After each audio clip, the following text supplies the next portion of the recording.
Gen Kinokura is a 34-year-old man who finds peace in being alone. His favorite hobby is solo camping, a quiet escape that starts with a train ride, a bus to the mountains, and finally the calm of nature. He enjoys the sound of flowing water, the smell of soil, and the silence that comes with solitude. Setting up camp, Gen moves with patient precision, pitching his tent, gathering dry cedar branches, and stacking them carefully for the fire. He prefers using whatever the mountain provides. To him, that's part of the fun. With a new fire starter and a few twists of hemp rope, he sparks life into the campfire, watching the flames grow steady and bright. As night falls, Gen is on the way back from the washroom, enjoying that he's completely alone, no cars, no people. As he reaches the campsite, he spots a woman near his fire. She explains that she also booked the campsite but got lost and fell into a river on her way. When she saw his fire, she couldn't resist warming up beside it. Gen's calm mood instantly shatters, his precious solo night ruined by an uninvited guest. She apologizes, introducing herself as Shizuku Kasano, but Gen brushes her off, telling her to go set up her own tent. Unfortunately, Shizuku admits she doesn't have one. She was supposed to rent it from the site. Gen, irritated and unwilling to help, coldly tells her to go home. But she points out that the buses have stopped and walking back through the dark would get her stranded for real. Half joking, she says she'll haunt him if anything happens, which only annoys him more. Still, despite his grumbling, Gen finds himself checking around for a spare tent or shelter. There's none. When he returns, he finds Shizuku cooking beside the fire like she owns the place. She casually offers him food as if nothing's wrong. It's beer and chicken, a dish she's been eager to try since seeing it in a camping video. Gen is stunned. He's always wanted to make it himself but never managed to. Trying to stay detached, he insists he's not eating. While he is saying he doesn't want her here, she pops the chicken into his mouth. The chicken is tender, juicy, and perfectly seasoned. For a brief moment, his frustration melts away. Then Shizuku, a little guilty but still fiery, admits she knows she caused trouble. She just couldn't stand coming all this way and going home without camping. Later, as she gazes at the dark sky, she finally asks if Gen always camps alone. She tells him it's her first solo trip. She used to camp with friends but never fit in. When she discovered the idea of going alone, it felt freeing. Gen listens quietly, but his stern tone returns. He tells her it's too early for her to try solo camping. She lacks experience, planning, and responsibility. Camping alone isn't just about freedom, it's about being prepared for it. Still, before ending the night, he thanks her for the meal and admits that before she arrived, he thought he'd enjoy having the place all to himself. The sky suddenly clears up and stars appear like scattered gems. Shizuku gets excited seeing it, and she teases him for being selfish. He knew the view would be beautiful and wanted it all to himself. Gen admits he checked the forecast and expected clear skies, but before he can reply further, she boldly declares she won't let him have it alone. Later she realizes she doesn't even know his name. When Gen finally introduces himself, she repeats it cheerfully, or Mr. Gen, as if they're already friends. Then, with a spark of mischief, she announces her grand plan. Since solo camping is too early for her, she'll learn by camping with him. Gen protests, saying he only camps alone, but she brushes him off, calling it solo camping for two. Finally, Gen gives in. If she won't go home, she can sleep in his tent for the night. He himself sleeps outside, regretting his decision while she sleeps in the tent with no care in the world. By morning, the forest glows with soft sunlight. Shizuku wakes early, humming as she cooks breakfast. When Gen wakes up because of the tasty smell, she greets him warmly and proudly serves a tomato and clam risotto made from convenience store ingredients. Despite grumbling about her using his utensils, he gives in and tastes it. And it's surprisingly good. She admits she loves cooking more than anything, which is why she brought so many kitchen tools but nothing else useful. Gen tells her it's not strange. What matters is the experience of eating under the open sky, though her constantly talking does annoy him. After breakfast, Gen brews a coffee for both of them. The coffee is warm, rich, and somehow tastes better out here in nature. For the first time, she feels what Gen meant about solitude, the calm rhythm of wind, birds, and fire blending into one sound. While Gen is glad that she is quiet. Later, at the management office, Shizuku thanks the staff and promises to return without causing trouble. She then runs after Gen, saying that she's taking the same bus as him. Even now, she refuses to give up on her solo camping for two idea. He keeps saying no, but she insists, teasing him, threatening to haunt him again, causing Gen to give in eventually. Later we see Shizuku with her friends, telling them that she's decided to go camping again. This time with Mr. Gen. Immediately, her friends protest, they call it dangerous, reminding her she's a girl and shouldn't risk going alone with some random guy. They tease her, asking if she likes him, but she insists that's not the case. He's just someone she met while camping, though she admits, reluctantly, that he can be a bit annoying. Still, her friends are convinced something's up, much to her frustration. A few days later, Shizuku finds herself hiking beside Gen again. She can't help but space out, her mind replaying her friend's teasing words. Gen notices and warns her not to daydream unless she wants to trip again. They reach a river crossing, hopping carefully over boulders. As she wonders aloud about fish in the stream, Gen moves ahead. For Gen, camping isn't about socializing or sightseeing, it's about solitude. He sees it as a ritual that purifies the soul, a quiet act of becoming one with nature. Shizuku interrupts his internal monologue a few times, but he stays quiet, determined to stay in his own peaceful world. She gets annoyed and calls him stubborn. The tension fades when they finally reach the campsite. The area is surrounded by trees, the kind of place where you can hear the river and the wind at once. At the reception, the staff asks if they're camping together. Both immediately deny it. Jen pays his share while Shizuku listens to the explanation about the fees. How hiking means no parking costs, which saves money compared to driving. While Shizuku fills out her rental form for a tent, Jen wanders off, looking for a secluded spot. She hurries after him, calling out, but he insists on finding a place far from everyone else. "That's my style of solo camping," he says. Shizuku sighs, watching him walk off like a stubborn child. By the time she finds him again, he's already set up his tent and is relaxing. She asks him to help her, but he refuses, reminding her that she wanted to experience solo camping. She grumbles and starts trying to set up her tent alone. Meanwhile, Jen sits back, sipping a cold beer with satisfaction. He explains that nothing beats a drink after a long, sweaty hike, except maybe a campfire later on. Shizuku, watching him, calls him unfair. As she struggles with the tent, Jen offers advice but no help. He explains the importance of choosing the right spot, checking for level ground, good drainage, wind direction, and even the view from inside the tent. Every little detail, he says, affects how comfortable the night will be. Shizuku listens carefully, realizing she never thought of any of this before. Jen reminds her not to rely on anyone. Solo camping means solving things on your own. It's about learning through trial and error. Enjoy the solitude, the inconvenience, and the beauty of nature. Shizuku stares at the half-built tent and clenches her fists. "I'll make it perfect and leave him speechless," she mutters. Determined, she struggles with the poles and ropes until finally, after several failed attempts by the night, the tent stands tall. Proud of her work, she calls out to Jen, smiling wide. Though he says that it's alright, Shizuku beams, snapping photos like it's a trophy. Jen wonders how she can be so happy by just the tent. Shizuku's stomach growls and says that she is going to start cooking. Jen sighs, calling her restless. She sautés sausages, fries mushrooms and garlic. "There's one for you too," she says, smiling warmly. "It's my way of thanking you." They sit side by side, eating and drinking to wash it down. The food is simple but full of heart. Jen admits to himself it's good, better than what he usually makes. Shizuku teases him for smiling, saying he always looks grumpy so she can tell when he is happy. Night settles in, and the two keep drinking. Shizuku drinks more than Jen expected, laughing and chattering between sips. He watches her, thinking she must be from Kushu. Her accent slips out whenever she gets too relaxed. Later, Shizuku thinks to herself that she doesn't like Jen exactly, but she doesn't dislike being with him either. He's grumpy, but kind in his own quiet way. It's been a long time since anyone scolded her with such honesty. Gathering her courage, she turns to him. "Can we extend our solo camping for two?" she asks. "I'll take care of myself just like today, and in return, I'll cook for you again." "I refuse," Jen says flatly. He reminds her that solo camping is meant to be alone, that she's already caused him plenty of trouble. "It's not about you," he says. "I'm just not good with people. I prefer being on my own." He gets up to get some distance from her and tells her that she can find someone else to teach her. He tells her that it is boring for her to be with him. Also, he says, "Your cooking was delicious. Thank you for the meal," before walking off. This makes Shizuku visibly upset and a bit teary. The next morning, Jen wakes and finds her tent missing. She pops by the side and gives him breakfast, cheese and potato pancakes. Shizuku is happy to see him enjoy the meal. She then comes up with a new idea. "I made some guidelines for solo camping for two," she says proudly. Rules about keeping distance, doing things alone, and respecting each other's space. It's her way of trying to meet him halfway. She confesses she might have been selfish but admits she feels safer knowing he's nearby. "And if you don't mind," she adds shyly, "I'd like to keep sharing meals with you." Jen tells her that it's better to find someone else, but Shizuku disagrees. "You may be stubborn and grumpy," she says. "It's not boring being with you, mister." "Jen," she runs away while saying, "I'll wait for your call," without hearing Jen's answer, leaving him to ponder over it. A few days later, we see Jen actually solo camping. The sizzling sound of meat fills the air as Jen takes a bite, savoring the taste like it's the best thing on earth. Grilled meat, cold beer, and a solid iron plate. That's all he needs to call it heaven. While eating, he remembers Shizuku and says that her cooking was good too.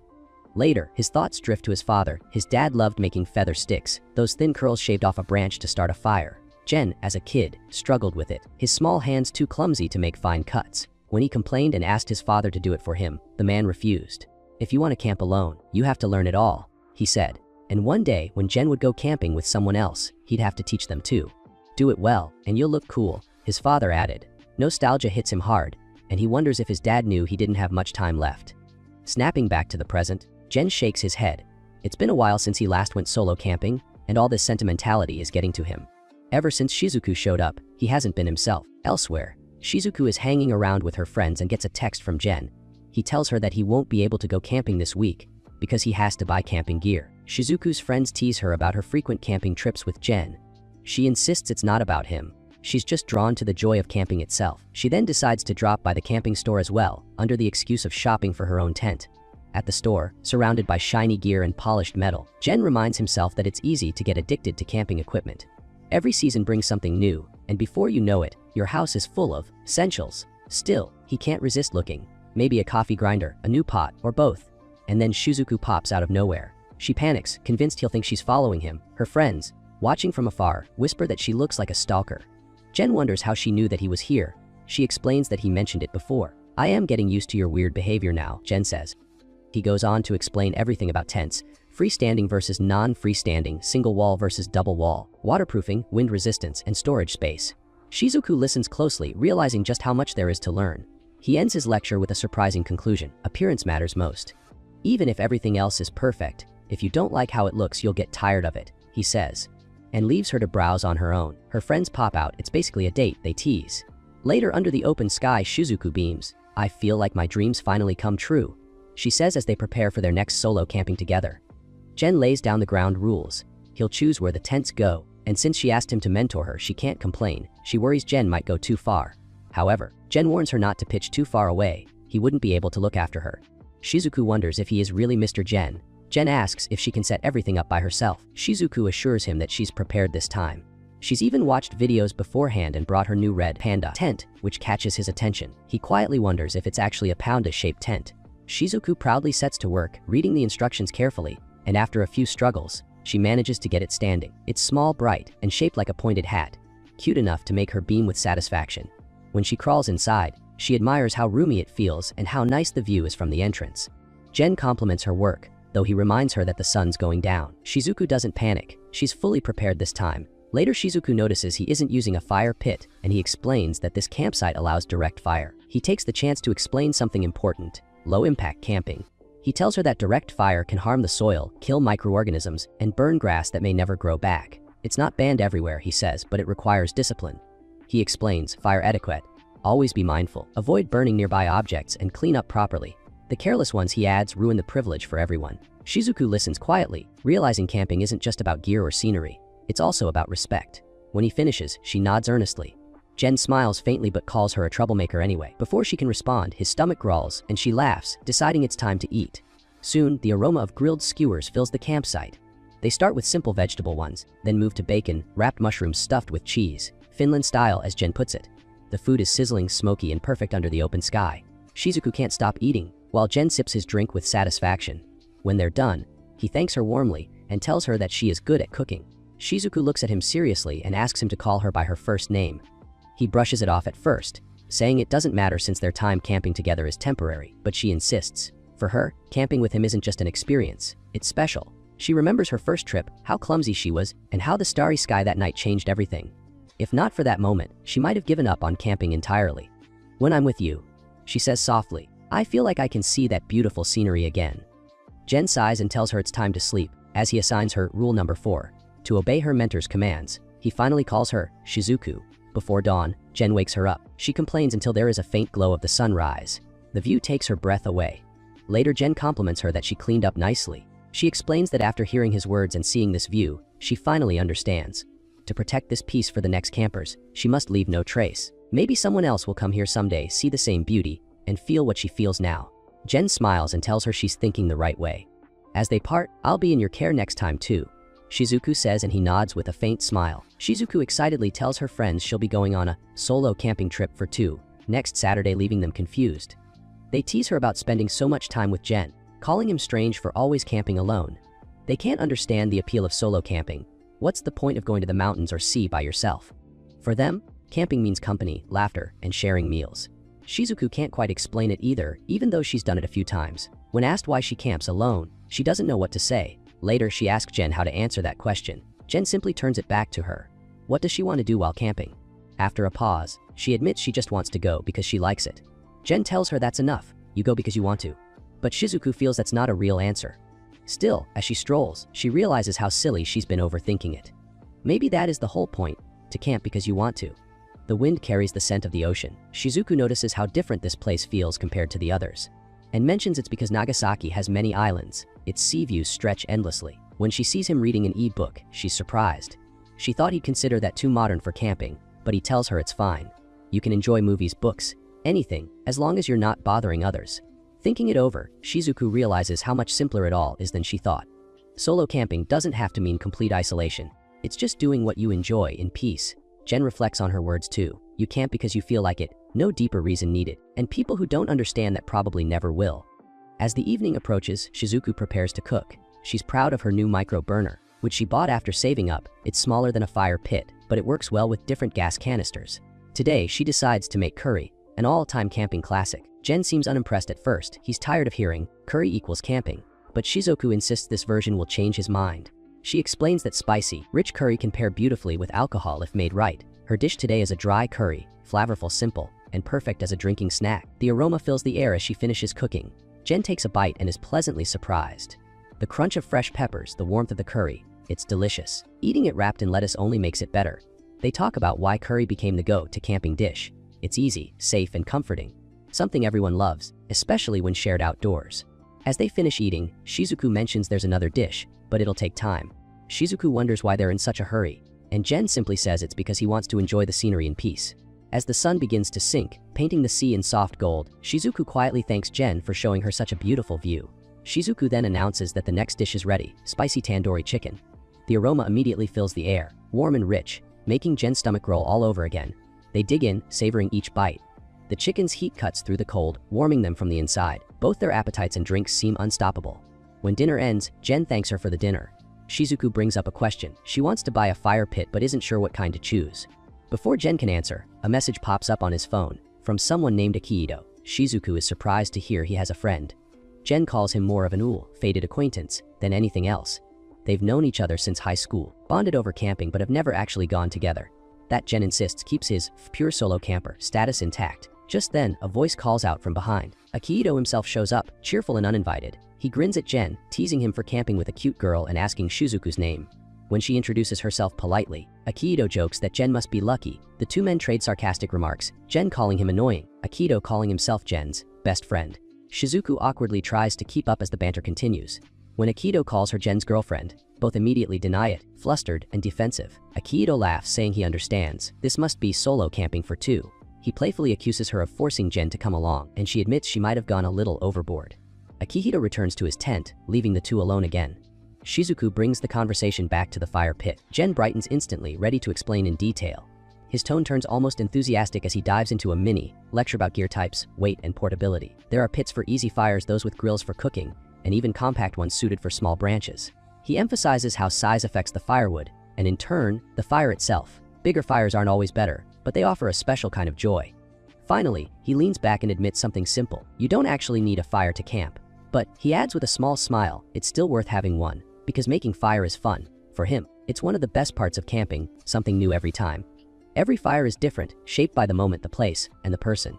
That, he says, is what makes it special. Nearby, Akihito watches from a distance, noticing how animated Jen looks. For someone who claimed to be blackmailed into coming, he sure seems happy. The next morning, Shizuku is brushing her teeth when Akihito pops from behind. He tries to chat, even asks for her address, which makes her back away nervously. Laughing, he assures her he's not that kind of guy. Just someone looking out for his old friend. He won't steal his friend's girlfriend.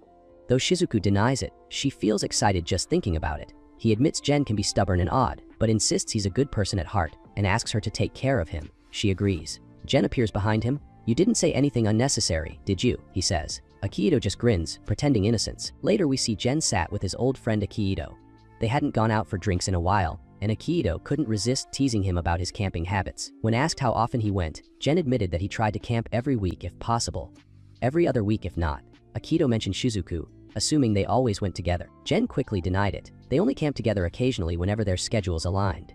Akihito's curiosity grew sharper. So, you meet outside the campsite? Jen frowned and said no, though he recalled one time when Shizuku bumped into him while shopping. She texted him quite often, he admitted, but he only replied when he felt like it. Akihito smirked knowingly. So she likes you, huh? Jen was taken aback. Of course not, he replied, reminding Akihito of their 14-year age gap. Akihito argued that age didn't matter, but Jen waved him off, calling himself unfriendly and socially awkward. Not the kind of man anyone could like. Akihito chuckled and said he liked Jen himself, only for Jen to roll his eyes. The teasing continued until Jen abruptly stood up, irritated. I'm leaving. I have to wake up early tomorrow, he said. When Akihito asked if he was going with Shizuku again, Jen replied that he was going alone this time and paid for the drinks. As he left, Akihito grinned to himself, certain his friend didn't dislike the idea of her company as much as he claimed. Suddenly a message flashed on Akihito's phone, asking if he was free that weekend. It's from Shizuku. Later at Shinjuku Station, Akihito is greeted by Shizuku. Shizuku apologized for calling him out on short notice, but Akihito brushed it off with a grin, saying he couldn't possibly refuse an invitation from such a cute girl. Seeing there were two more, Saya and Mizuki, he laughed that he didn't mind at all. The girls introduced themselves politely. Over lunch, Akihito learned more about the trio. Shizuku and Saya were school friends, while Mizuki was an old acquaintance who'd been introduced to Shizuku through Saya. Saya said that she is worried about Shizuku because she is naive, acts on impulse, and doesn't care what people think. When Saya mentioned a weird old man who always went camping alone, Akihito realized she meant Jen. She quickly apologized for calling him weird, but Akihito laughed. Solo campers like them, he said, were used to being labeled that way.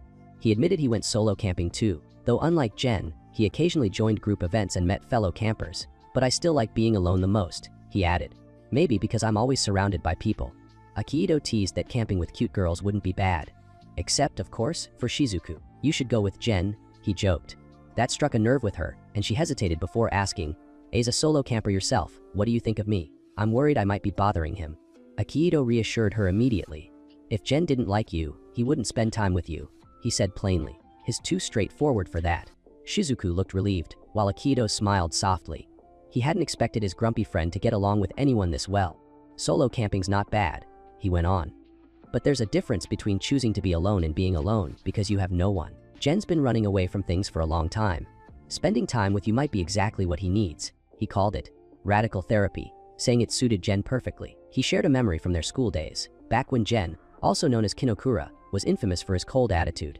Classmates avoided him after his parents passed away, but Akihito had admired him. While others feared loneliness, Jen embraced it, choosing solitude like it was a shield. That unshakable calm had fascinated Akihito back then. So don't hesitate, Akihito told Shizuku. He's easily swayed by people who care. Just keep reaching out. Shizuku was happy to hear that, saying she'd figure things out on her own. The other girls then jumped in with lighthearted questions, teasing Akihito about whether he had a girlfriend. He only smiled and told them to guess. Meanwhile, back at camp, Jen made misodon with canned clams, savoring the warmth and flavor. His self-imposed canned food theme had turned out better than expected, though he realized stocking up on cans wasn't exactly cheap. He finished eating and thought about sharing the idea with Shizuku next time. Suddenly, an uneasy thought crept up. Akihito's words from their last talk still echoed in his head. Had he actually enjoyed camping with Shizuku? He shook his head quickly. Of course not. He was just helping her learn. Like a mentor guiding a student, nothing more. Feeling oddly proud of this new justification, Jen told himself he was her teacher now, like in those movies. $1 Million Baby, the Karate Kid. He decided to call Shizuku in his excitement, who was sleeping. On our next camping trip, he said, I'll teach you how to start a fire. I'm going to be strict. So brace yourself. This left her wondering, was it really Mr. Jen that called?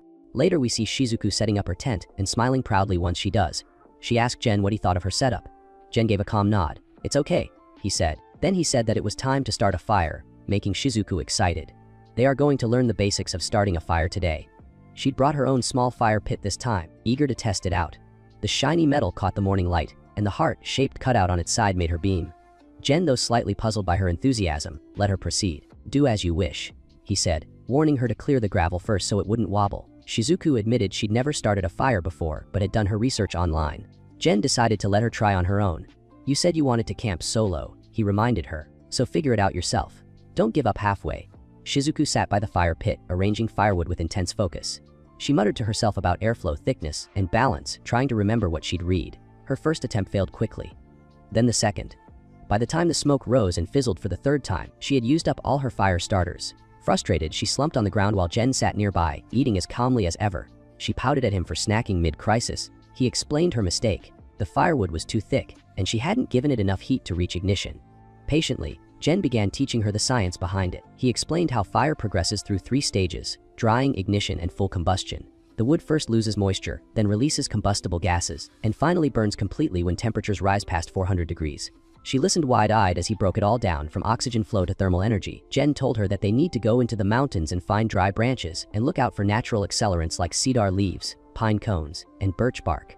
You're teaching me so much all of a sudden, she said. Didn't I say I'd teach you the basics? Jen replied. Shizuku protested that he just left her to do it on her own. Jen explains that's part of the experience and the mistakes you make are on you, no one will criticize you, which is freedom. They will try again, and this time Jen said that he will help. Shizuku suddenly started crying. Jen flinched, confused. "Why are you crying?" he asked. "Because you're so kind," she said. He scratched his head, muttering that he was just mentoring her to be independent. Then, half embarrassed, he told her to hurry up and get more firewood. Shizuku is happy that this is the first time he mentioned the phrase, solo camping for two. Later she returned with the essentials and started the process, while repeating the instructions in her head. She started with twigs and cedar leaves, then started to add wood slowly. Jen handed her a long metal tube. "Here, a fire blaster," he said. Shizuku blew gently into the center of her small flickering flame. When the fire finally caught, dancing brighter than before, he took the fire blaster and used it for his own fire. The thought of what just happened made Shizuku blush. "What's wrong?" he asked, but she waved it off, muttering to herself about acting like a middle schooler. After a few careful moments, she added thicker firewood, unsure if it was too soon. The flames wavered, then surged higher. Her eyes lit up. Jen also gave her a thumbs up. She clinched Jen in excitement. "I made a fire all by myself," she said, until suddenly they realized, and it got awkward. He reminded her that one success didn't make her an expert, that every fire, like every day of camping, had something new to learn. She nodded, already eager for the next lesson. As the sky began to shift into orange hues, Shizuku prepared for dinner. "I'm making churrasco tonight," she said, pulling out marinated meat. A Brazilian dish is kind of like barbecue. She explained how long it would take to grill and how she planned to switch from firewood to charcoal. That led to another impromptu lesson, this time about the types of wood. Jen explained that coniferous trees like cedar and cypress were light, easy to light, and cheap, but burned too fast and produced lots of smoke. Broadleaf trees like oak and mizunara burned longer and cleaner but were heavier and harder to light. "That's why you start with conifer and switch to broadleaf once the fire's steady," he said. Shizuku listened closely, impressed by his knowledge. Later, as usual, Jen found the dish very tasty, and Shizuku is happy that he likes it. As they ate, Shizuku confessed that she wanted to attend culinary school in spring. "When I see people enjoy my cooking," she said, "I feel happy." She added, "especially when it's people I like," making it awkward again. The next morning, she was already up, tending to the fire. Jen was impressed that she started the fire on her own. She mentioned that she struggled with damp firewood. Jen explained how to keep it dry by lifting it off the ground or splitting it open to expose the dry interior. Soon, a breakfast was ready, a Brazilian-style hot dog called chicoro quente. They sat side by side, eating quietly as the morning sun warmed the camp. "It's fun," she said, "going camping with a purpose or a theme." Jen agreed, saying he'd think of something to teach next time, while she promised a new menu. Jen said that he will look forward to her cooking as a reward, making her blush. Before leaving, Jen reminded her to handle the ashes properly. He explained how charcoal doesn't biodegrade, and that even a small ember can reignite if left unattended. "Clean the ground, follow the campsite's rules," he said. She nodded solemnly. Jen finally gets a rare day off after 2 exhausting weeks without camping. He decides to light a small campfire near home. As the fire flickers, he unwraps convenience store chicken skewers and warms them over the flames. The smell rises, and he takes a satisfied bite, declaring that even convenience store yakitori tastes like heaven out here. He glances at his new camping table, a simple but solid piece of gear he couldn't resist buying online. Wide, sturdy, and beautifully made, it was the last one in stock, and owning it makes him quietly proud. He admits to himself that when he can't go camping, he ends up soothing his craving by buying new gear, stoves, tents, tables, anything that lets him feel close to nature. It's a habit that leaves him half fulfilled and half frustrated, longing to use them for real. As the flames settle, Jen checks his tools, carefully cooling a small piece of gear. He's fully absorbed in his solo rhythm when a familiar voice calls out. It's Shizuku, dressed in a bright akama, fresh from her junior college graduation. She proudly spins to show off her outfit, teasing Jen for being too quiet, then laughing it off. He tells her to keep her distance before sparks stain her rental clothes. She sits nearby, curious about his fire setup, and asks if it's even allowed to make a fire there. Jen explains it calmly, that as long as the spot is government approved, like public riversides, it's fine. But he goes on, outlining the difference between legal rules and real etiquette, even if it's technically allowed. One should never start a fire carelessly or where it could bother others. Rules alone aren't enough. Respect for nature and people is what truly matters. Shizuku nods, watching him with quiet admiration. She mentions she's been busy too, applying to culinary schools in hopes of becoming a chef, even if it means relying on her parents for a while. Jen reassures her that it's okay if her parents are supportive. That's what they're there for. Her eyes wander to a small piece of fabric near the fire. Jen explains it's charcoal cloth, carbonized cotton used for tinder. She's surprised he made it himself. Curious, she asks him to show how it's done, and he patiently walks her through it. He cuts cotton to fit a metal can, punches a hole in the lid, and sets it in the fire until smoke starts pouring out. He explains that as long as oxygen is limited, the fabric won't burn, but instead becomes charcoal, perfect for catching sparks later. When the cloth cools, he opens the can to reveal the finished piece, black and delicate. Shizuku is impressed. Jen tells her to head home before she ruins her clothes. She agrees, and before going Jen gives her the charcoal can, calling it a small reward for her effort the last time she started a fire. She thanks him cheerfully and promises to try making one herself next time. From the bridge she shouts, saying she's counting on him for their next camping trip. He yells at her not to shout, but she just waves goodbye. Later, her friend teases her about showing off the hakama to Jen, asking what he said. Shizuku admits he didn't really say anything. Even so, she can't help smiling, looking at the charcoal can he gave her. 23 years earlier, a young Jen stood at a campsite reception, nervously asking if he could camp alone. The man behind the counter looked concerned and asked where his father was. Jen replied that he would arrive soon. He sighed softly, saying he couldn't allow him to camp alone, though he mentioned she'd known his father for years. So he let him go. That was the beginning of Jen's solo camping life. In the present, he sits by his campfire again, preparing a simple meal with sake and snacks, the kind his father used to enjoy. Every year, he sets aside one day like this to eat and drink slowly to remember. He grills carefully, sips quietly, and looks up at the night sky. He remembers his father's last words, that it was just a few tests, that he'd be discharged soon, and that Jen shouldn't worry. 2 days later, he was gone. After the funeral, relatives argued about what to do with him. His parents had divorced, his mother didn't want to care for him, and his father's side couldn't take him in. His world, once centered around his dad, collapsed overnight. Left in the care of distant grandparents, Jen withdrew into silence. He didn't remember much from that time. Only that one day, he found himself at the campsite where his father had promised to take him. He didn't know why he went, maybe to escape, maybe to find a piece of his father again. In that lonely world, camping became his refuge. Through middle school, he began visiting a small site run by one of his father's old friends. He'd sit by the campfire, reading his father's favorite books and trying to understand the man who left him too soon. Slowly, his memories faded, but the ritual remained, returning each year to his father's favorite stream, bringing his favorite sake and snacks. Jen grew to see the campfire as more than warmth. It was a teacher, a companion, a mirror. It kept danger away, cooked food, and carried the memory of mankind's oldest comfort. He recalled once reading that fire has a 1/2 power spectrum, a natural rhythm that calms the human heart. Around it, people dream, reflect, and heal. Staring into the flames, Jen speaks quietly to his father. He tells him about Shizuku, the strange little girl who insists on camping near him. They cook together but live separately, what he jokingly calls solo camping for two. He never imagined himself teaching someone else about camping, yet here he is. A memory interrupts. A scene from years ago, when he bumped into an old classmate at a restaurant. Her name is Hana. She was warm, friendly, and full of life. They started spending time together, sharing meals and laughter. She reminded him that, back in school, people thought he was a mysterious loner, some finding him weird, others cool. Despite her outgoing nature, she once admitted she didn't have many close friends. Eventually, their paths drifted apart without a real goodbye, leaving only a quiet ache behind. Back at the campsite, Jen makes breakfast, scrambled eggs, bacon, and toast with cheese, his father's classic combination. He sits with his meal, thinking about how the years alone have shaped him. He still loves every part of camping. The firelight, the silence, the morning air, the sound of wind through trees. He thinks about Hana again, how she once talked about chasing her dreams and studying abroad. Her determination makes him reflect on his own path. He finally admits to himself that he has a dream too, one born from his father's laughter and stories. One day, he wants to build his own campsite, a place that holds all the warmth and peace he once found in his father's fire. Somewhere far away, Hana steps off a plane, returning to Japan after a long time. Kana reunites with Akihito after nearly 10 years apart. The two meet at the store where Akihito still works. Kana explains that she returned to Japan because a director she met overseas offered her a job, and since it's rare for her to come back, she wanted to reconnect with old friends. She's surprised and relieved to find Akihito still at the same place, since she's lost contact with everyone else. Their conversation eventually turns to Jen. Akihito says they still see each other sometimes for drinks, though not often. Kana admits she still worries about Jen, clarifying that she doesn't mean it romantically. When she asks if Jen is seeing someone, Akihito tells her that he is, and that he doesn't seem against the relationship. I am on Shizuku's side, Akihito says to himself. Kana insists she has no plans to get back together with Jen. She only wanted to be sure he was doing fine after their awkward breakup.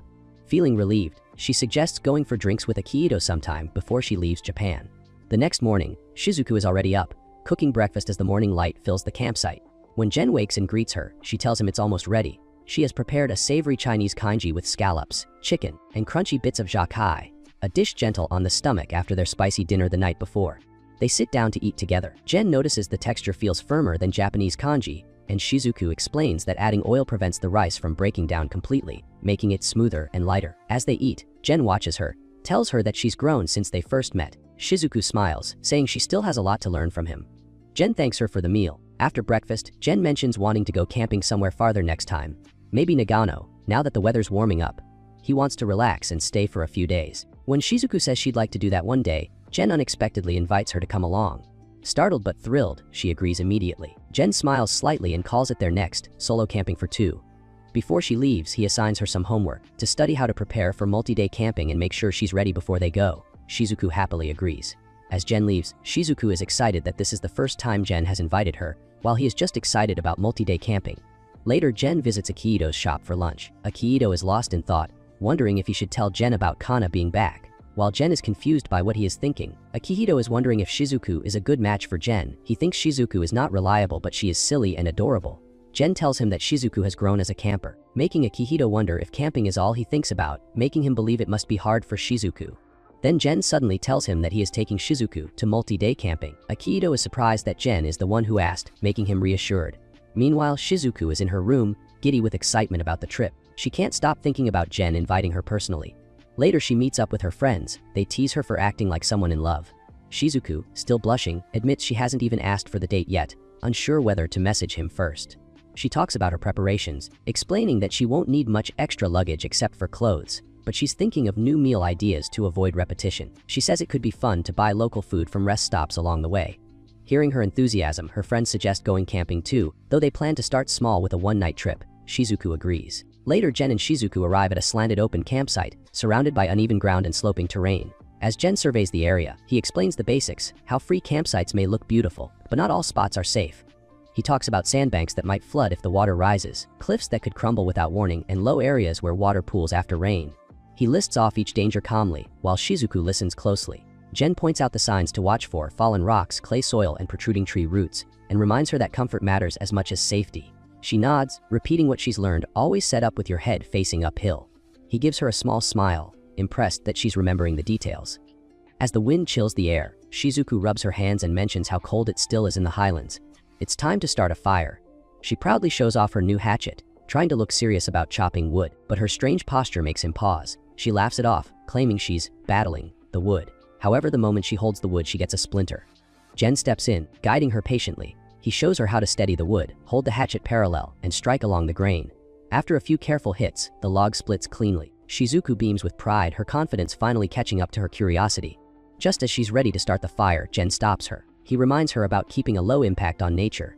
He pulls out a fireproof cloth, a small but thoughtful tool to protect the ground from heat. He explains how even a simple fire pit can damage the grass underneath, and that playing in nature means respecting it too. Jen tells her to keep it as a reminder to always be grateful.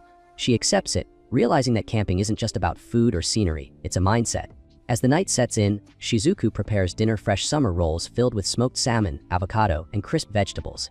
Jen is skeptical because he doesn't like raw fish, but when tasted, he finds it delicious. The two share dishes of tuna taki and Vietnamese-style boiled fish, savoring the mix of flavors with white wine. The pairing feels elegant and peaceful, the kind of meal that lingers in memory. After the meal, Jen tells her that the real joy of consecutive camping begins the next day, so they go to sleep early. The next day, Jen is up making coffee as Shizuku greets him. They both sit and enjoy the sunrise with the warm coffee. Shizuku asks about the best part. He mentioned. He simply says it's time. No rush, no deadlines, just the freedom to rest. Then he promptly goes back to sleep, leaving Shizuku confused. But as she sits outside, watching the sunrise, she understands that they woke up to see the sunrise. Now they can relax and go back to sleep. That's what free time offers.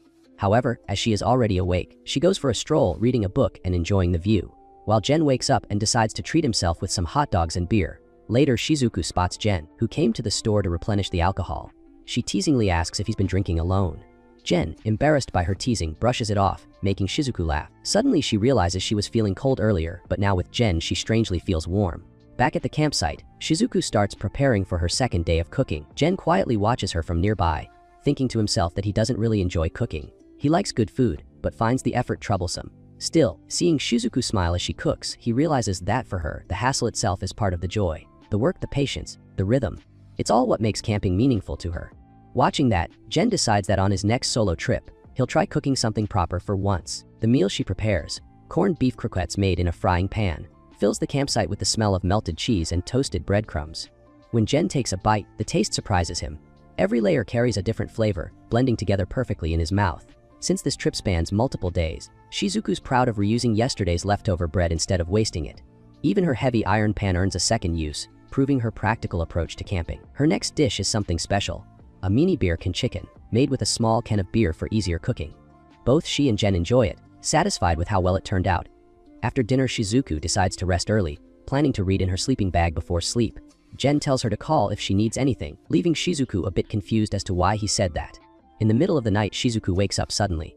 The air feels colder, everything is covered in thick fog, visibility is barely 10 meters. Remembering Jen's words, "Call me if you need anything," she decides to seek him out. She stumbles toward his tent, calling his name. Jen steps out, calm but alert. He already noticed the weather changing earlier and isn't surprised by the fog. When Shizuku sheepishly admits she needs to use the toilet, he grabs a flashlight and guides her through the mist. Along the way, he explains how fog forms, how moisture, wind, and changing temperatures create what looks like a sea of clouds. Shizuku listens, half-focused, half-desperate. Jen teaches her the importance of using headlamps in low visibility and how different light colors affect what you see. When they finally reach the restroom, he waits nearby until she's done. When they are back, she asks Jen to stay until she falls asleep. Though he is angry that she is acting like a child, he agrees. Jen sits outside as she is in her sleeping bag. She admits the fog makes her feel uneasy, and he shares how he once felt the same as a kid while camping with his father. For the first time, he opens up, showing a side she hadn't seen before. By morning, the fog has lifted. Shizuku thanks Jen for his help. They headed back at the same time since the campsite was far.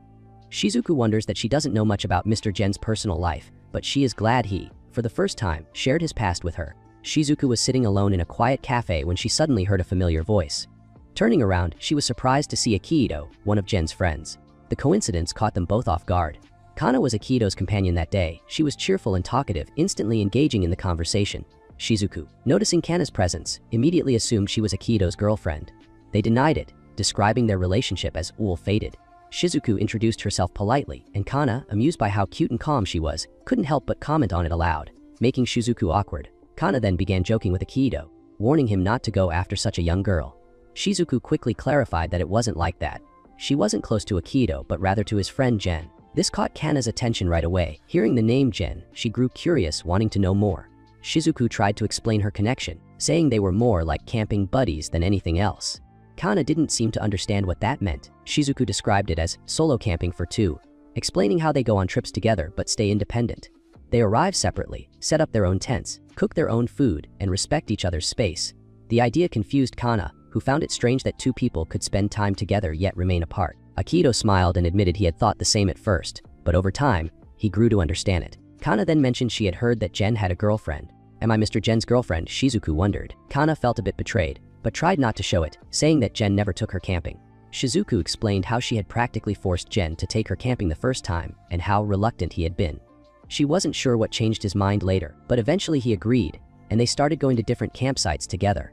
Over time, he taught her how to camp properly, from setting up tents to cooking outdoors. As she spoke, she confessed that she genuinely wanted to keep learning from him, not just about camping but about life. Without realizing, she admitted her feelings, that she really liked him. Kana laughed and told her she was very straightforward. She reassured Shizuku not to worry, saying she had no intentions toward Jen. Later, as Shizuku left, Kana said to Akito that she found Shizuku lovely, while Akito